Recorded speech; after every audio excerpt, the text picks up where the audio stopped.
Good evening. We'll call this special session to order in reference to the parks, outdoor recreation, pool that was planned. Let's start by saying the Pledge of Allegiance. I pledge allegiance to the flag of the United States of America and to the republic for which it stands, one nation, under God, indivisible, with liberty and justice for all.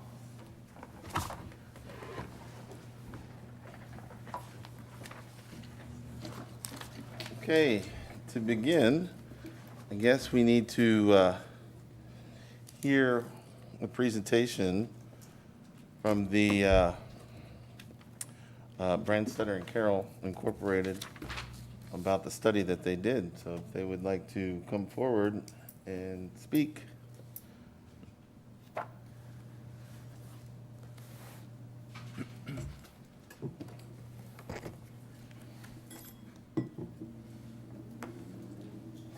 It's great to see everyone this evening on the warmest day of the year to talk about a pool. It's warm. Mayor, commissioners, thanks for having myself and Larry Brandstetter right there this evening. My name is Phil, just to follow up. And it's been a pleasure to work on this report with Brian, the park board, Amy, and Paul now. So very fun. But tonight we just wanted to recap where we are, I guess, in conclusion of the report and everything that we've been putting together. It's been a long process, and we're happy where we've ended, and I just wanted to report where we are. So our presentation, there we go. We're going to be covering 6 items which really cover the objective of the study, beginning with, is a family aquatic center needed for the city of Piqua? What did the people say?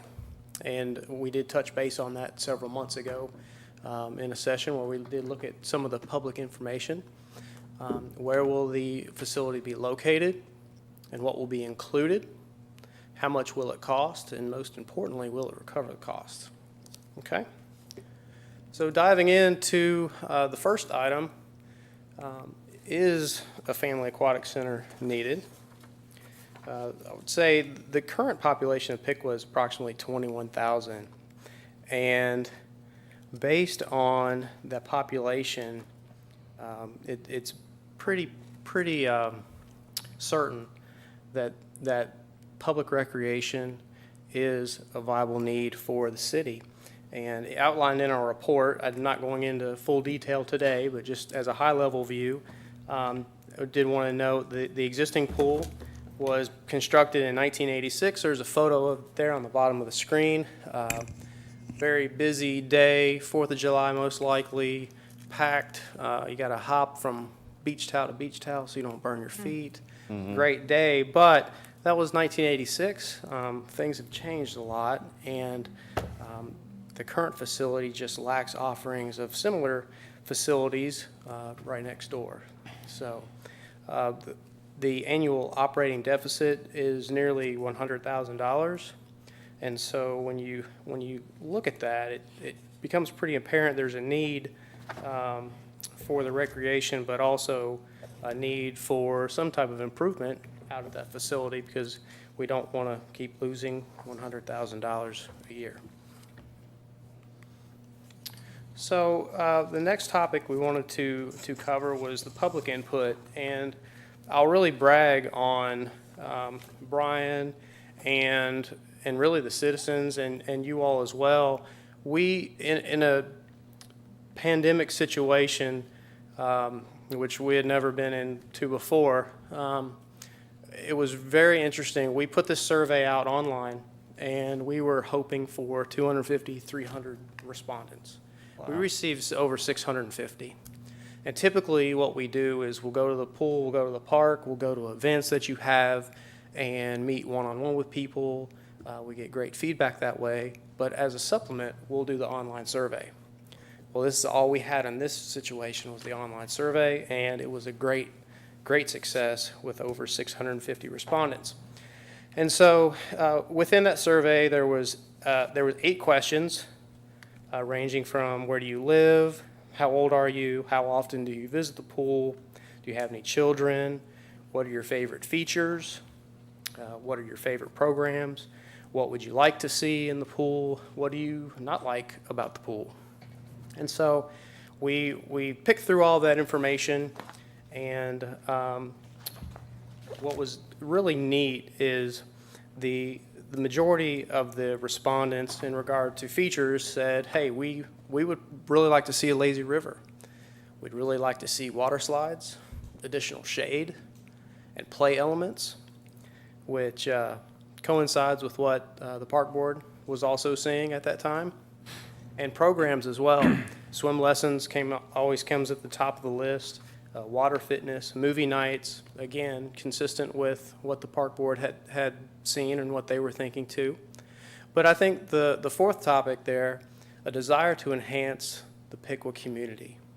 That's really striking because a lot of people said movie nights, community events, get to know your neighbor events.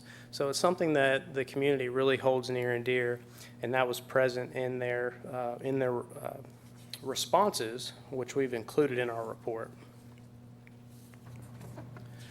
The 3rd item that we covered was where would a facility be located, aquatic facility be located, and I think Piqua is a gem in that you have a great sports complex currently on the southwest side of the city, where you have basically every sport you could imagine right there.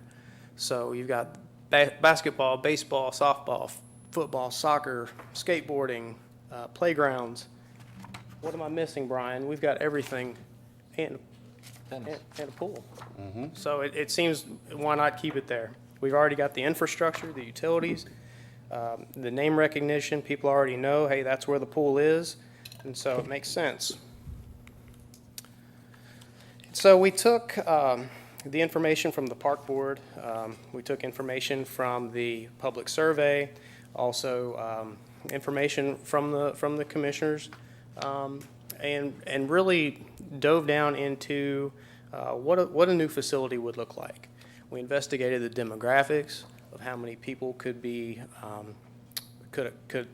many people the facility could accommodate, and from that we have metrics where we can determine the water surface area, the deck or lounging area, and here are the first 2 items. We have approximately 10,000 square feet of water surface area, 30,000 square feet of deck and lounging, just for people that don't want to get wet. Maybe they're doing some sun tanning and things like that.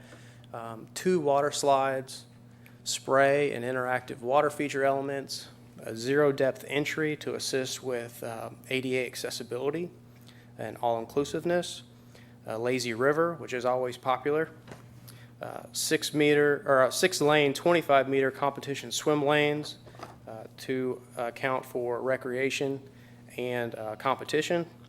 Shade is a big topic. We can never have enough shade.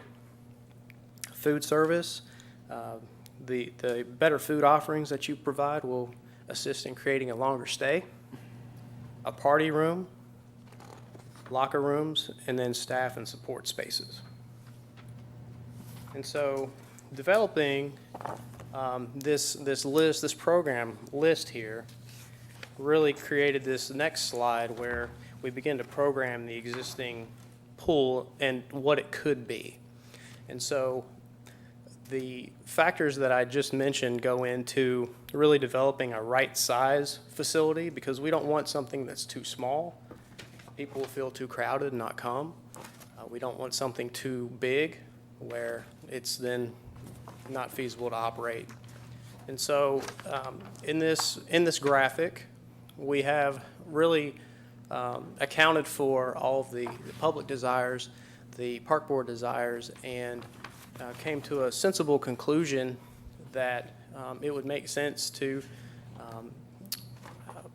do a new facility which could be supported, and it would include interactive spray structures, a zero-depth beach entry, a combination lazy river with shades over it, splashdown area for water slides, shades, party rentals, but also the 6-lane swim competition swim pool.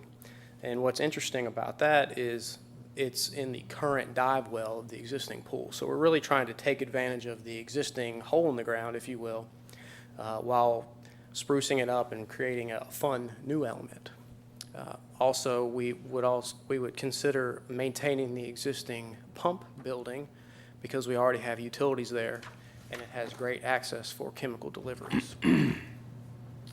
At the bottom of the screen, the building in brown there, that would be a new building, a new support building for the facility where people would enter into the facility, and highlighted right in the middle of the building in yellow that runs up down on the screen is the main public entrance where people would come from the existing parking lot, pay their gate fee, and then enter into the facility. The left portion of the building is more for staff, concessions, and a party rental space. The right side of the building is more restrooms and locker rooms and support space. And so breaking this out, really creating a fun and dynamic floor plan. This is one of my favorite types of building types because we can have fun with the floor plan. And in this concept, it resembles a wave. And so just having fun and being creative is a nice opportunity. So the big question, the last two items at the end, I combine these into one slide. How much will it cost and will it recover the cost? In this concept, we were looking at the opinion of cost to be approximately $7.4 million. However, the forecasted annual attendance is approximately 39,000. Currently, you have 9,000 people go to your pool, which is why you have that large deficit. So based on the forecasted attendance, the admission rates, rentals, and programs that could be offered, such as swim lessons or senior activities, or you name it, we could do it. But based on that, we come to an annual operating income of approximately $236,000. Now, the annual operating cost is approximately $232,000, and that would be your staff, utilities, and other operational costs. And we did compare the staff rates to that of Tip City, and we were right on par with what they offer their staff. So we want to design, again, that right-sized facility, not overtax the city, but also provide a good product for the public. And so in a nutshell, a high-level view, that is what's in the binder in front of you. Mm-hmm. And we do go into great detail in that binder, but I will be more than happy to answer any questions. And I've got Larry with me today, who's even better. I can talk about financing, what a strategy might be, what other cities have done. Let's hear it. Whatever other study. You're up, Larry. Phil, you want to take a rest for a minute? Sure.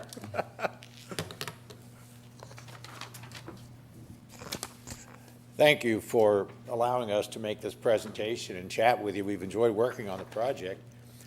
I think you'll find that you're kind of doing something that many people up and down the interstate have done over the last 20 years. Whether in a lot of the projects we did, Tip City, Huber Heights, I won't list them all, but there are plenty around the state.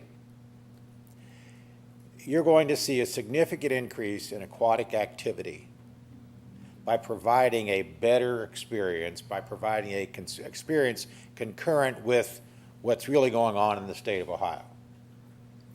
And when you get that much participation, that's a good thing because that's what you want to do. you're looking at 7.4 million.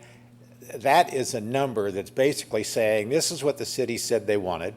This is what the people said they wanted. This is what we think it's going to cost. As Phil said, here's where it's going to go. So let's take the 7.4 million, and what can we do with that? Well, you got really two ways that you can get this project financed. And unless you've got some oddball funding source, and we've seen some. Yeah.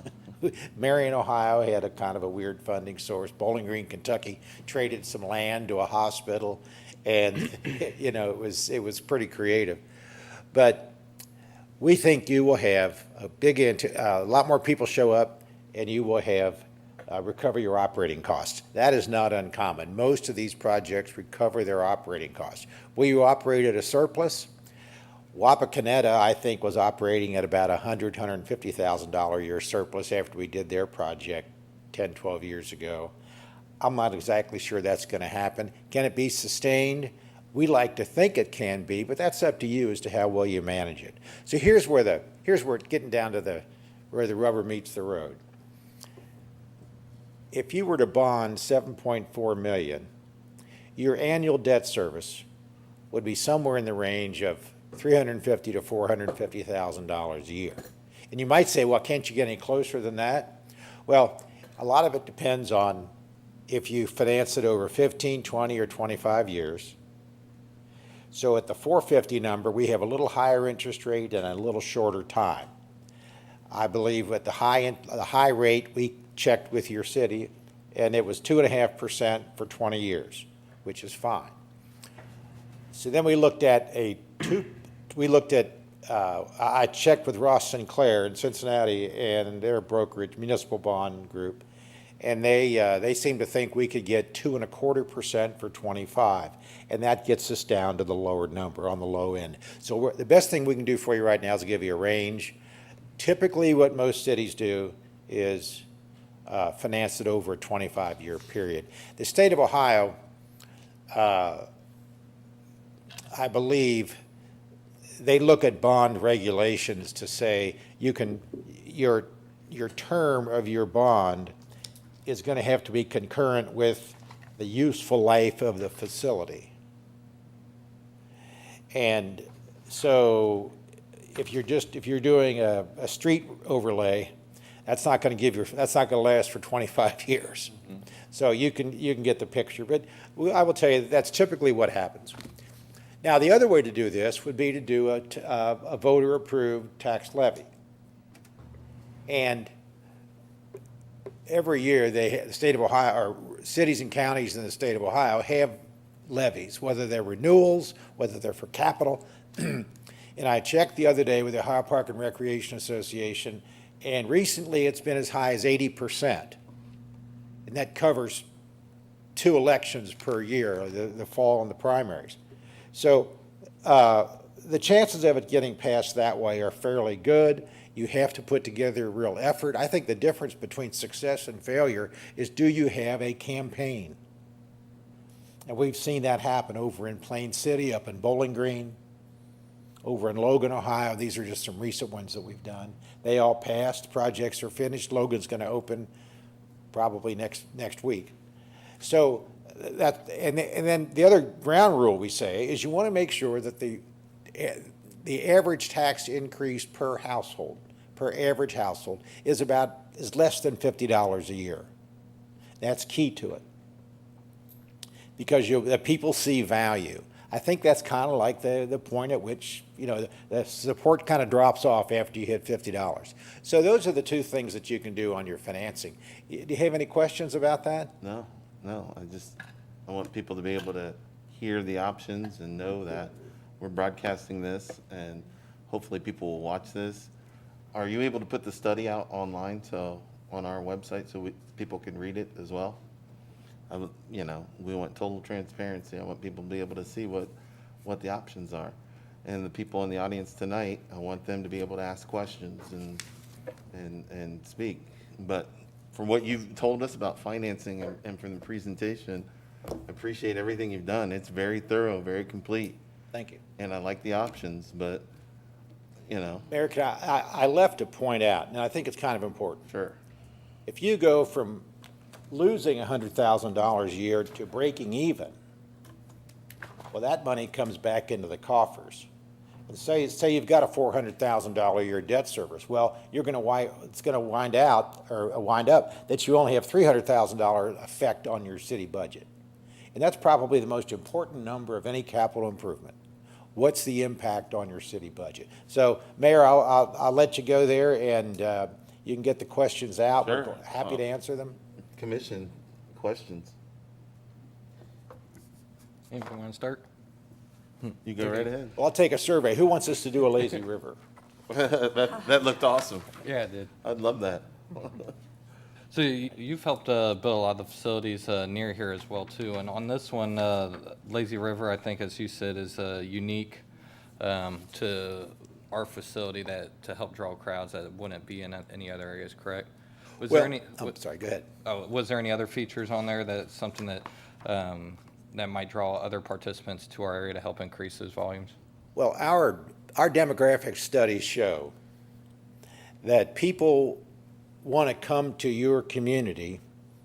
People in the community want to come to their community pool to recreate with their neighbors. Mm-hmm. Many years ago, we did the project down in Mason.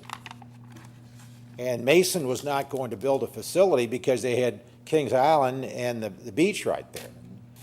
And so we throttled back all of our projections. Well, they had sold 1,000 family memberships by March 1st before the pool was finished.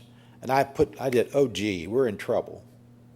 So we ended up, the annual attendance was equivalent to what other cities would do using the normal metrics without considering Kings Island or the beach. So I was very intrigued by that. Oh, by the way, the only thing that was too small was a parking lot, which is easy enough to do.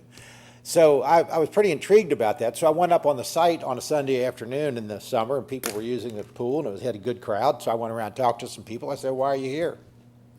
And I said, well, how come you're here over at Kings Island? Because there's more to do.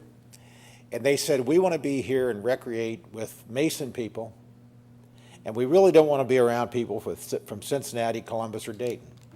I said, I can understand that. So that's what we see. So the demographics, while you will have people that would come from 20 or 30 miles away, your regular users, the people that come in 2 and 3 times a week to buy a family membership, that's your bread and butter income. And they will typically spend about, between gate fees and concessions, they'll typically spend $6, $7. Now, we've got a number that's a little lower. Phil, I think we've got $5.50, don't we? $6? Yeah, so we may have bumped it up to $6. We've been using $5.50 for 10 years. So the features in this pool that Yeah. you designed here are geared towards our population? yes, and they are, maybe Mayor. Thank you. Some people that would come in, Right. but more so the people Right. here. I would not try to out-feature Tip City or Wapakoneta.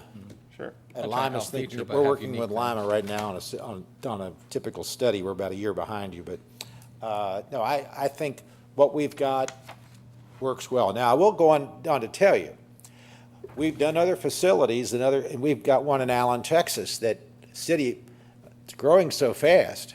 When we first started on the project, they had 60,000 people. Now they've got 90 in the city. It happened. And we recommended a facility a little bit bigger than yours because of a lot of people, growth, all those good things. But they didn't do the lazy river. They didn't do any food service.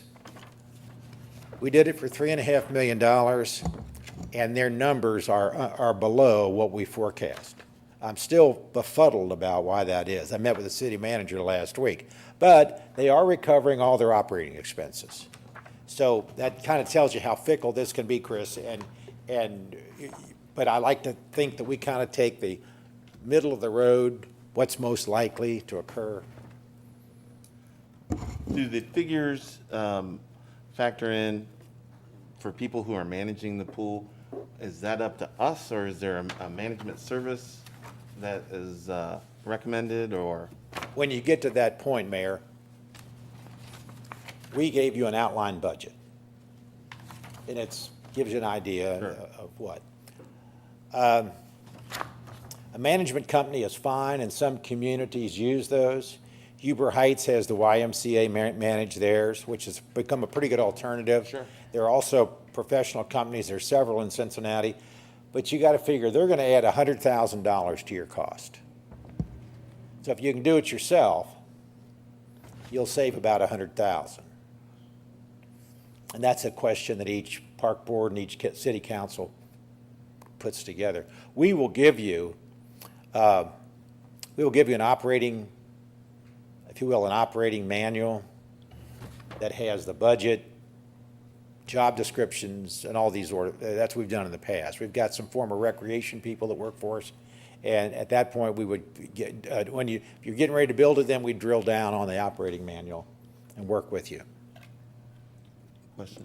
Yeah, what's the, because you talked about with the financials as well too, the length of, the life of the pool traditionally, for this one in particular? Well, we're recommending stainless steel sidewalls, stainless steel gutter, concrete floor. The first one of those we did in Lancaster, Ohio in 1977. That pool is still there.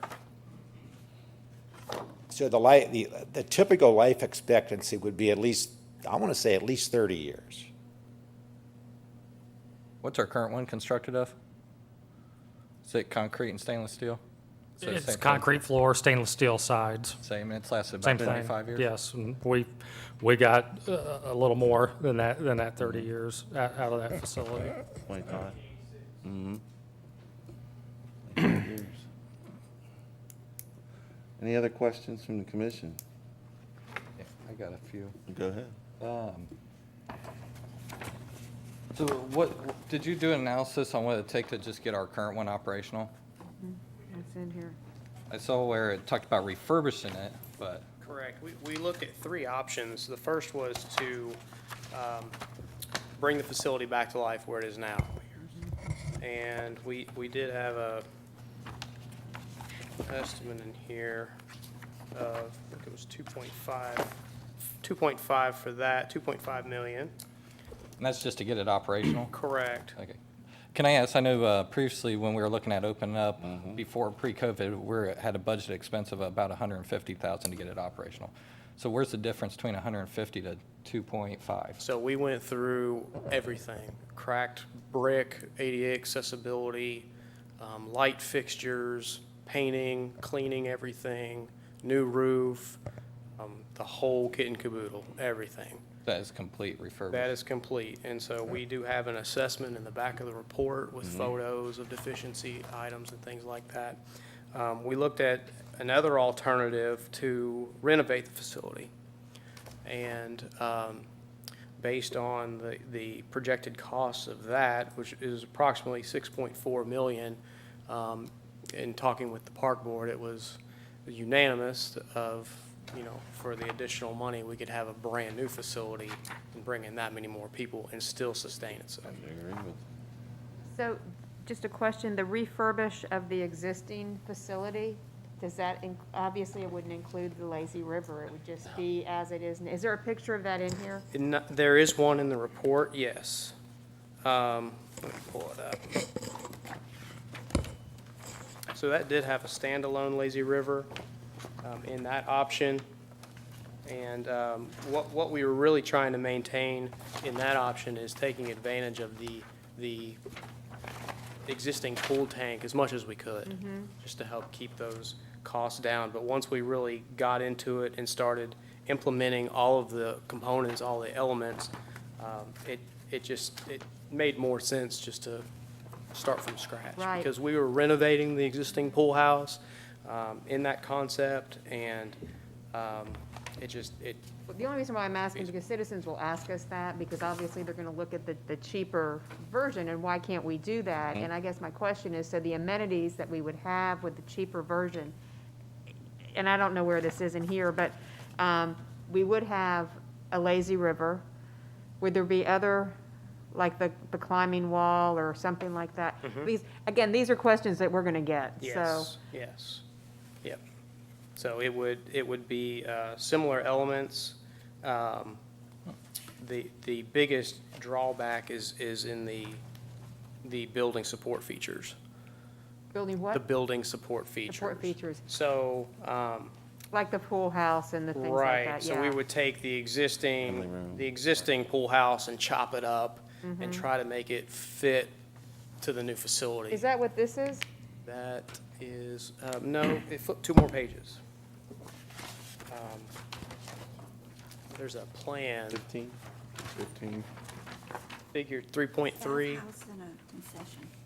3.3, okay, so this is the renovated pool house right here. Correct, That's as it is, that's what we have now, renovated. right. But we would have, so what would be the amenities on the renovated pool, other than? Well, that was something that we looked at, you could almost do as an à la carte. So we looked at the alternative one, with the standalone lazy river.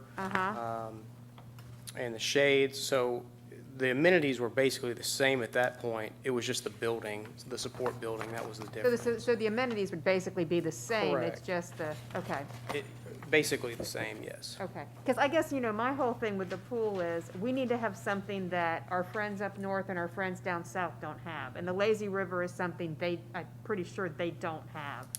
And so, we need some type of amenity that, no matter which option we go with, that is gonna encourage people, that's a little different, Right, So- and I'll add on to your question too, Chris, the lazy river, definitely one thing. There's so many different slides and theming packages that are out there. Yeah. Like, you could have a slide that's very unique, but not overly outrageous or over the top. So there's little tweaks, little elements that you can do to really bring this thing home and make it specific to Piqua.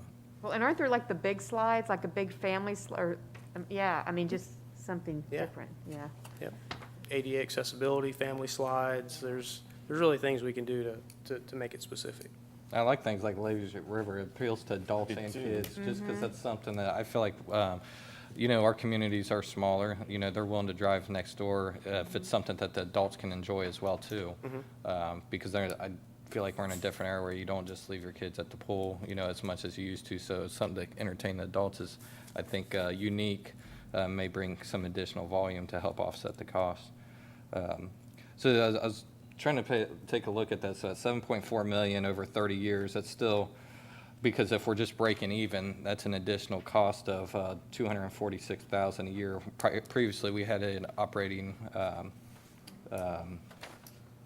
deficit of $100,000. So we'd be increasing that deficit by about $146,000 unless we can offset it with some kind of either attendance or, like you said, fundraising campaign or something of that nature. Yeah, So, fundraising or additional I kind of programming. feel like in that, yeah, we're gaining some amenities, but at what cost? I think it's appealing for the community, absolutely, and for what we can do, but I'm just trying to figure out how we can help either generate new revenues, something on the daily. I'm not sure where you got the 39,000 on estimated volumes. Sure, can you chime in on that, if you don't mind? I'll just take it here. Okay. Using the outside voice. That's fine.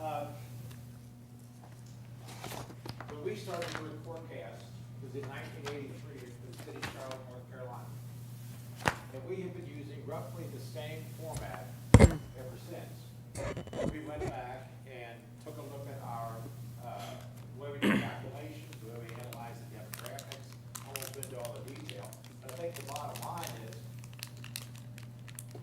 every now and then I go back and take a look at how the attendance work out based on the forecast. If you took about, the last time I looked, we took maybe the last 20. If you aggregate those, we're within about 5% year over year. Now, we don't have a whole lot of control in years 2, 3, 4, and 5 because the management didn't just fall apart like it did in Marion. They fired the recreation director the day before they opened the pool. I mean, those things happen. I don't see it happening here. But to answer your question, that's where those are essentially empirical formulas that we've generated, and we go back and review them and use them. Are they based on our attendance as well, though? I'm sorry? are they based on our attendance, the attendance that, our historical attendance that we've had at our pool? Mayor, I have never seen a correlation between previous attendance and new attendance. Okay. A lot of it has to do with, some facilities will only get 4,000 or 5,000 people a year. Like down in Wapakoneta, they went from 5,000 to 60,000. Now they're drawing the line. Now we saw that at Marietta. Marietta got a lot more people from Parkersburg. So it gets a little tricky, but So basically, you're telling me if we build it, they will come? yeah, I'm comfortable with 39,000. Okay. Okay, and that's why I didn't know if that was more of a conservative approach or not. And then additionally, so when you talked about operating costs versus revenues generated, is that year one, or is that over the average lifespan of it? Because you're going to have increased maintenance as the pool continues. When it starts to hit that 25, 30-year mark, we're going to be in the same situation we are. You're going to have a lot more maintenance. And if we're already at a 250,000 deficit, and then are we at a point where you have to add on an additional 100,000 each year because either other towns have already got new features, we're not having the same traction that we once were, or is there just higher maintenance costs that we got to take? So I'm trying to average those out over the life as well, too. We don't see too many changes in the long term.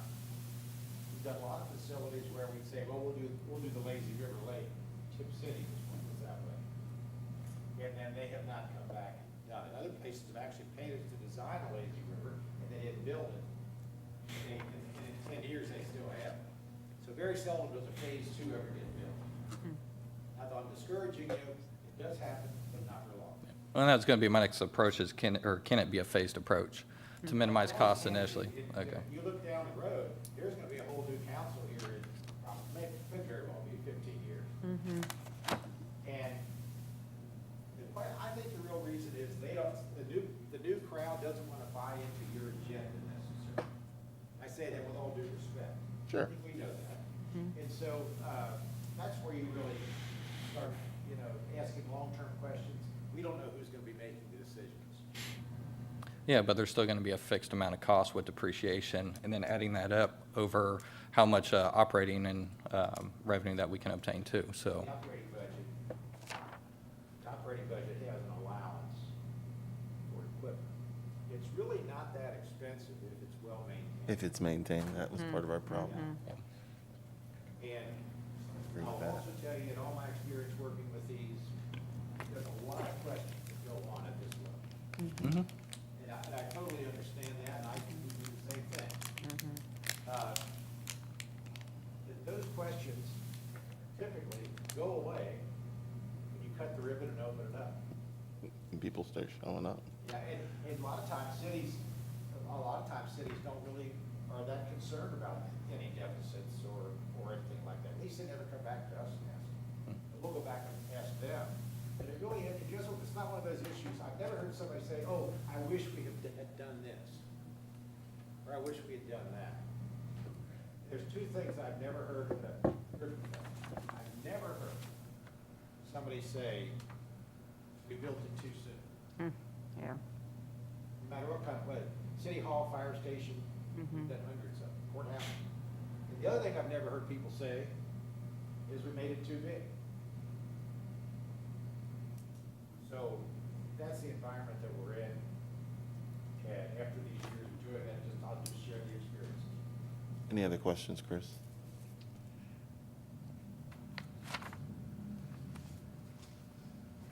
Oh, not right now. Thank you. I want the citizens to have a chance to speak. I was gonna say, Mary Lee, can I say one Yeah, quick go ahead. thing? So as I'm reading through this, there's a huge section in the back that has citizens' comments on it. And a couple things have popped out to me. And again, I think this is just something as we look forward, just to be aware of. The environment and the reality of how the pool has been treated in the past. And a lot of comments talk about kids being dropped off there and some pretty negative experiences other families have had with children at the pool. And so I think, again, it goes back to just the, it's kind of like you can build it and they can come, but we also have to think about the management of it and the importance of having good management. And then there continues to be the question about lifeguards. So again, we need a pool, I totally agree with that, but I also know from our local pools and our pool that we have now, that finding those quality people to run and to be present is really, really tough. And I know reading through here, one of the comments was, it's really expensive to become a lifeguard, so we may have to look at doing things of, hey, we'll pay for you to become a lifeguard if you guarantee that you'll work so many weeks, months, or whatever at the pool. I don't know, I just want to throw that out, because I know it's, we can build it, they can come, but there are also some other things that we really need to be on top of. We have in process in draft form an operating budget manual for a project we're doing in Cedarville, Texas, which is about the same size as yours.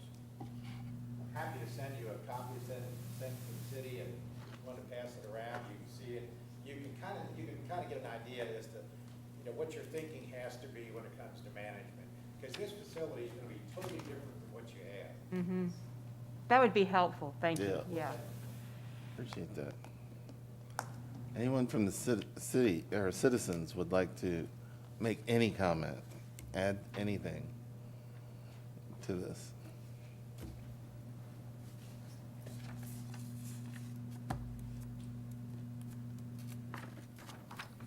Hello, my name is Philip Moyer at 1008 Camp Street. I'm a member of the Parks Board, and I've lived in Piqua for 2 years, and I have never been to the Piqua pool. And I would like to share a few considerations as someone who sits on the Park Board and as someone who has no prior judgments or attachments to the Piqua pool. First, the pool does come with a huge price tag, not just for the construction cost, but also for the upkeep. And what do we get with our new pool? I see 3 main features that have been brought up. We have the swimming pool itself, the lazy river, and the splash pad. We already have a private run pool, it's Clumps of Woods, and we have a pool at the Y, and it's my understanding that the Y will be building a new building, and I imagine there will be a new pool with the Y as well. Also, with the splash pad, I understand it's in the plans for Loch 9 Park to have a splash pad there.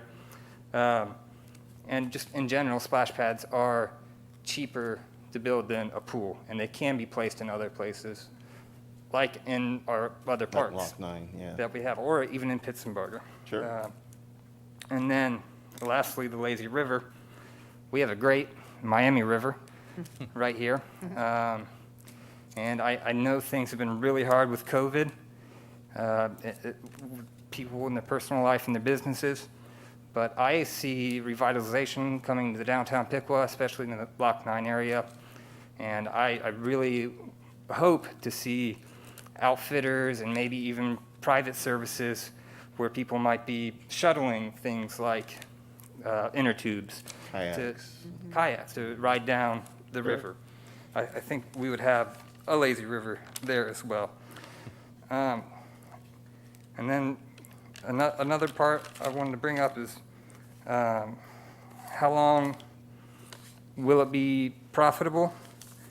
Chris, I thought you had some great questions about the cost, operational cost, and I think if the city is being responsible with their budget, that those questions aren't going to go away, actually, even after the ribbon cutting. We've been provided case studies of other projects being profitable, but this is not a guarantee that we will be profitable. We have to remember that, or that we will be able to repay our debts from the profits. And what happens when Sydney or Troy builds a bigger, better pool? Or what happens when our pool starts to wear down? To me, I see it as a vicious cycle. Eventually, we're just going to have this conversation in 20 years again. And how far in the hole are we going to be then? Are we going to be better off than we are now, or or is it going to be worse? Nobody can guarantee that. And ultimately, it is going to be us that has to pay for the pool, one way or the other. So, lastly, just to wrap things up, I personally feel like it's a lot of time and money that we could be focusing on other park projects. The pool is such a small part of our park system, but in my opinion, is a disproportionately huge cost and liability. That's how I feel about it. I encourage everyone to really consider the costs that will come with building a new pool. Thank you. Thank you, Mr. Moyer. Appreciate that. Thank you. Anybody else from any citizen that would like to make a comment? You guys forever, so I feel like I need to say hello.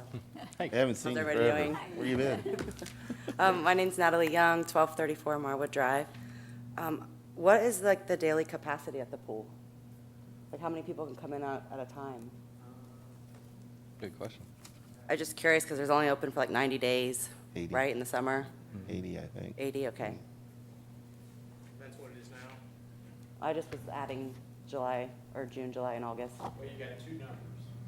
One's the average daily attendance. And I believe that would be the 39,000 divided by 80, which is going to be 491.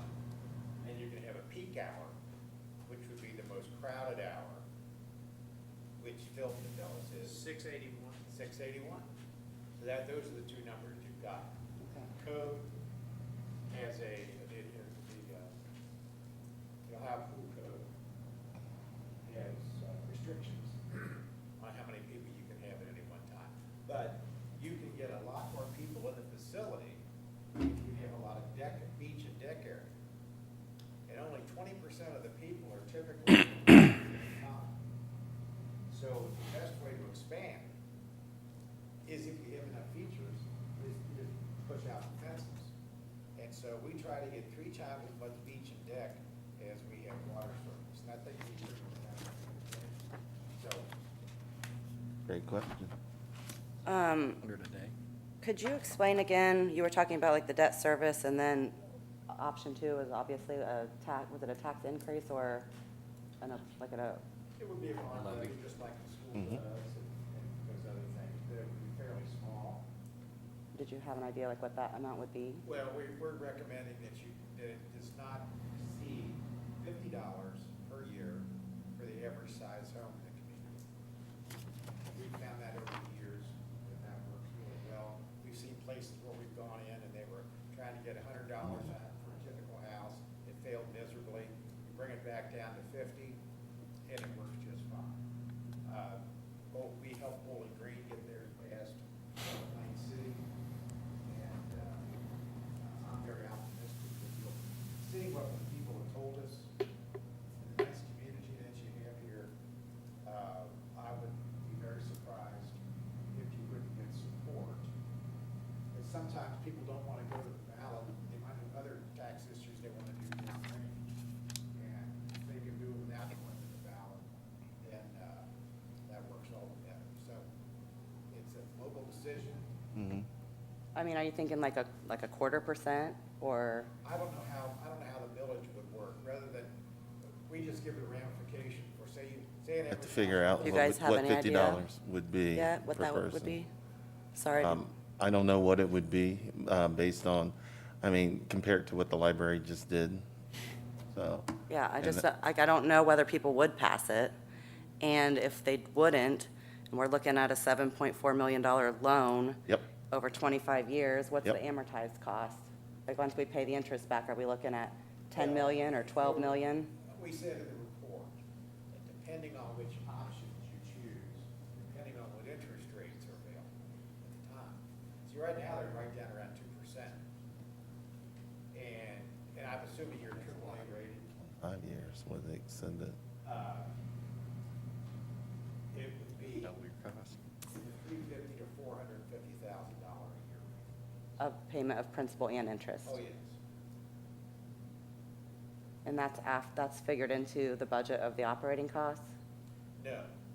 so you had $236,000 of revenue or income, because it said income. Basically had a $4,000 loss each Yeah. year. Yeah, it was, but that doesn't even include the debt service. No. That's what I'm saying. So that's a big number. That's what I'm saying, Big yeah, it's number. about, even Very if you big did it with number. no interest, we were still looking at $250,000 a year debt That's if we each borrow. year for the entire life of the pool. Right. Not to mention the Without operating interest. costs, without the operating costs. Right. Okay. That's why, I mean, that's I really- agree, those are Huge numbers chunk that of are change. important. Those are hard numbers. Yeah, those are they're big really- numbers Yep. for everybody, so, Especially when you add 150 or so to it just to maintain, or just to run it, so. yeah. That's why people need to, this is what people need to hear. These questions that you're asking. Yeah. Because we get a lot of people complaining that, I said, but we got to look at the cost as well. And we got to look at what's good for the city. I'll ask the city manager to talk here shortly and talk about priorities and what are other city priorities as well. So, but I know people want this. I want this. Yeah, I would love to have a fancy new pool. Oh, absolutely, especially But- Lazy River. but, We have to yeah, be able to afford it and live Right. within our means. Right. I'm with you. I think the point of tonight is not to sway opinions one No. way or the other, but to be completely informed so we can make Informed. a right decision. And that's for why I us. want to put this out on the internet so everybody has a chance to look at it and see what the proposals are. I mean, they look great to me. I like the proposals, but can we do this? Yeah. That's a big question we gotta ask ourselves. Yeah. And if you did, like you were talking about the $2.5 million option, is that something you can still do with, get a bond, issue bonds for? Yeah, there's no restriction on it. Okay. That's really all I had. Questions? Thank you. That's a good question. Thank you. Any other citizens would like to speak? Can I ask one more before? Yes, go ahead. I was gonna Just with the 2.5 million, do you have any projected, because I know if we have all those amenities, it's projected 39,000 a year, but if we don't have those and keep our current, do we have any projected attendance rates? Or was that in a case where we'd go off what our old attendance rates would be? I think if you do a whole lot short of what we recommend, we really can't give you a good number, because the times when that's happened, I mentioned Allen, Texas the other day. All we can say is that the numbers fell short and we still broke even. So much of this is fluid. I mean, we give you estimates of what the operating costs would be and what the operating revenue. That's based on other communities. I think the average, in the state of Ohio, with a per capita income like Piqua's, the average revenue is about $6 per visit. The average expense is about $1 a gallon, or 80 cents to $1. Which you would never get that. 80 cents. So it's about 80 cents a gallon. And they range anywhere from 45 cents to $1.25. Kettering, Ohio typically has the highest cost of operation per gallon of water. And I think in your water system, you look at your operating cost per gallon, and you look at your revenue per gallon, so same sort of thing. All right. City manager, do you have any comments? Sure, I'd like to thank our consultant for the presentation. There are a lot of things we're going to have to weigh into this, and if you've talked to anybody that's on the park board, there are a lot of concerns about the fact that we run a deficit in that general funded area, and so there are a lot of other things that are going to weigh into whether or not this is something that the community can afford. If you talk about a levy or anything like that, you're also talking about an overall tax increase. And so at some point, it makes us non-competitive with the other municipalities. So there's a lot of things that need to be weighed into this. And so what we've decided is we go on is to take questions. And then as we build out our CIP this year, we'll have a different process than what's been done in the past, where it'll be a public venue where we go over each of the CIP projects. They're evaluated by the CIP committee. They're scored and they're ranked into an order of which we can afford first. So while we would all like to have a lot of great things, there are a lot of needs and very few dollars to go amongst those. So having a transparent CIP process will allow us to rack and stack all those needs, be it in the parks or elsewhere that are general funded. And so this will become a part of that process as well. So it'll be fully evaluated, not only from what the community desire is, but also the affordability in that sense. I guess I need to know, what did the Parks Board have a recommendation yet, or not? I don't believe we have a formal recommendation. We met just a couple of months ago. That's something I can talk to Brian and Amy about, is go through all this information again and make sure that they understand fully and Sure. completely where we're at. Let's do that. We'll make sure we have that before we get into the CIP process. I'd like the full Park Board to weigh in, have a say-so as well.